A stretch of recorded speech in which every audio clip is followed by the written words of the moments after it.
I didn't even know he was a prince when I met him, right, babe? I was in complete shock when we got married and I found that out. What I really want above all else is for people to just leave me and H alone. Sorry, cut. Can we just do that over again? I don't know if I looked victim-y enough. We both hate his family. Right, babe? They were constantly talking crap about us to the media. By the way, how much am I being paid for this documentary? Get this. When I met the Queen, she made me bow to her. Me.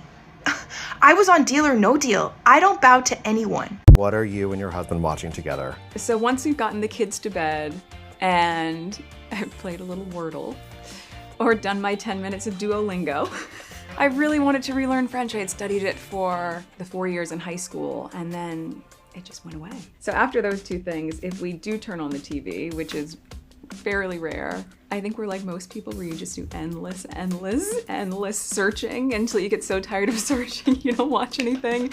No, but there are a couple, I mean, there's some incredible shows on at the moment, and I think really watching great storytelling, there's nothing like it. So I would say White Lotus was a pretty good example of that. You can't ever wear the same color as Her Majesty if there's a group event, but then you also shouldn't be wearing the same color as one of the other more senior members of the family.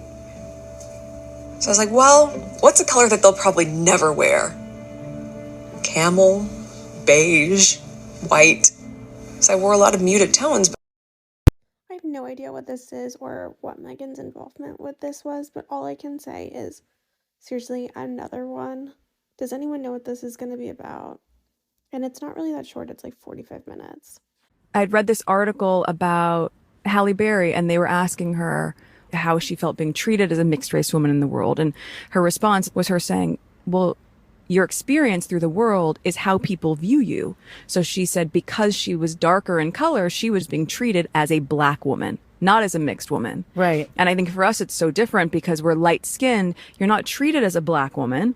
You're not treated as a white woman. You sort of fit in between. I mean, if there's any time in my life that it's been more focused on my race, it's only once I started dating my husband. Then I started to understand what it was like to be treated like a black woman, because up until then I had been treated like a mixed woman. And things really shifted. But that's an interesting thing, a mixed woman, because I always thought it should be okay to say I'm mixed.